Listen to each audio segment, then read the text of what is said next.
He stands at the podium, eyes locked on the crowd. He doesn't pause, he doesn't hedge.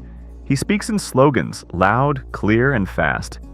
People nod, some cheer. A few pull out their phones to film it. Across the room, a second man waits his turn. He shuffles his notes, clears his throat. When he speaks, his voice is steady but slower. He chooses his words carefully. He explains, he qualifies. He says things like, "It depends." The room quiets, but not in the same way. No one claps. A few glance down at their watches. By the end, one of them walks off stage with a standing ovation. The other just walks off. No lies were told. No truth was broken. But only one message stuck. Outside the building, someone passes a poster on the wall. It's bright red with one sentence in huge bold letters. The kind of sentence that doesn't give you time to think. By tomorrow, it'll be shared 100,000 times. The other guy? His words will disappear before lunch. What makes one voice echo while the other fades? What makes the loudest message win, even when it's wrong? We like to think people reward truth. That if something makes sense, if it's honest, solid, and carefully thought through, it will rise. But that's not how it plays out. Not in politics, not in media, not in business. Look around. The people who dominate the headlines aren't known for deep thought. They're known for confidence, simplicity, emotion. The ones who take time to explain, they get ignored. That's not an accident, it's how the system works. We live in a world designed to reward the loudest voice, not the sharpest mind. A world where the market values reaction over reflection. Where a catchy one-liner can drown out a lifetime of expertise. The problem isn't just attention spans, it's what attention is built on. Emotion spreads, certainty sticks. Complexity gets skipped, and the people selling the simplest, boldest messages, no matter how shallow, win. They get the clicks, the votes, the sales. So the question isn't why smart ideas lose. The real question is, why do dumb ideas spread faster, louder, and longer than smart ones? And what does that say about the world we've built? Let's get clear on what we mean. Stupid ideas aren't just false, they're ideas that sound good fast but fall apart under pressure. They skip logic. They use emotion to distract from gaps in truth. They're built to be repeated, not examined. Smart ideas are different. They carry nuance. They raise questions. They make space for doubt. That makes them harder to sell because they don't hand you certainty on a plate. Simplicity isn't always the problem. Clear language is good. But when simplicity strips away meaning just to sell something faster, it becomes dangerous. This isn't about calling people dumb. It's about how systems respond to different kinds of thinking. This piece is not about IQ. It's not about who's smart or stupid as a person. It's about why bad ideas are easier to market than good ones, and what happens when a society rewards that. This didn't start with social media. Long before smartphones, the world began shifting toward entertainment.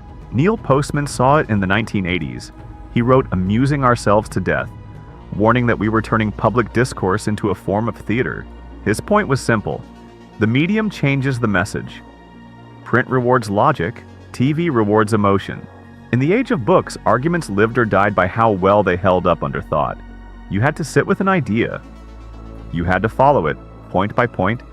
Complexity could live on the page. But television changed that. Suddenly the way you looked mattered. Speed mattered. Feelings mattered. By the time cable news took over, the shift was complete. The winner wasn't the one who made the best point. It was the one who made people feel the strongest. Then the internet took that to a new level. Clickbait headlines, meme culture, short-form video. The world shrank into slogans and sound bites, and the market responded. The fastest way to go viral wasn't to be right. It was to be bold. Outrage got more clicks than nuance. Simplicity reached more people than complexity ever could. It wasn't a conspiracy, it was just evolution. The tools we built changed how we think, speak, and share. And in that environment, stupid ideas had the perfect conditions to thrive. We're not wired for complexity. The human brain didn't evolve to sit with doubt or juggle layers of meaning. It evolved to act fast, to choose, to survive. In a dangerous world, hesitation could kill you. So we learned to react quickly, to trust strong signals, to follow clear voices. Certainty feels safe.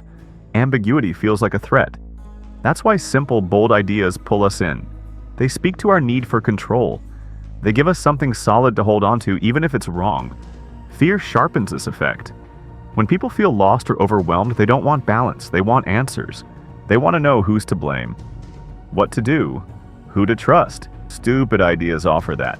They give clear targets, clear heroes, clear villains. Smart ideas ask more of you. They force you to think harder, hold tension, stay uncomfortable. That's harder to process, especially when you're stressed. Add status to the mix, and it gets worse. We want to feel right. We want to be seen as right. And in public spaces like social media, that urge becomes louder. So we grab onto ideas that are easy to repeat and hard to question. We join tribes. We share what gets applause, not because we're lazy, because we're human. The mind doesn't work like a computer. It works like a shortcut machine. We don't process every detail. We look for patterns. We fill in blanks. We trust our feelings more than we realize. This creates openings for bad ideas to win. Confirmation bias makes us hold tight to whatever fits our beliefs, even if it's wrong. Cognitive ease makes us prefer things that feel smooth, familiar, and easy to grasp. If it takes effort, we assume it's less true. Emotional reasoning blurs the line between what feels true and what is true. If a message is simple, loud, and makes us feel something, our brain flags it as important. Not because we check the facts, but because it hit the right note. That's why slogans work. That's why anger spreads. A bold lie that feels right can beat a quiet truth that feels complicated. Even worse, the more we repeat something, the more true it seems. That's the illusory truth effect. So the more often a stupid idea is seen, on a billboard, in a tweet, in a headline, the more real it feels. Smart ideas don't always get that chance. They don't scream. They don't fit in a meme, which means the brain, under stress or distraction, will pick the stupid idea. Every time. We've built a culture that rewards noise over depth. In schools, kids are praised for having the right answer, not for asking the better question. Tests favor recall, not reasoning. There's no room for maybe or it depends. On TV, debates aren't about understanding. They're about winning. The person who interrupts the most gets the spotlight. The one who speaks with caution fades into the background. In politics, candidates don't succeed by being measured. They succeed by being loud, clear, and emotional. In media, headlines are crafted for speed and clicks, not clarity. Writers are told to make every story about conflict. Nuance kills engagement. Certainty sells. Even in families, kids are often taught to follow rules, not explore ideas. Doubt is framed as weakness. Questioning gets mistaken for rebellion. Then comes social media. Now every voice competes for attention, and the algorithm rewards what spreads fast. Outrage, simplicity, certainty, not what's true. A thoughtful post asking people to think carefully dies in the feed, but a bold claim wrapped in emotion flies. Culture shapes the brain.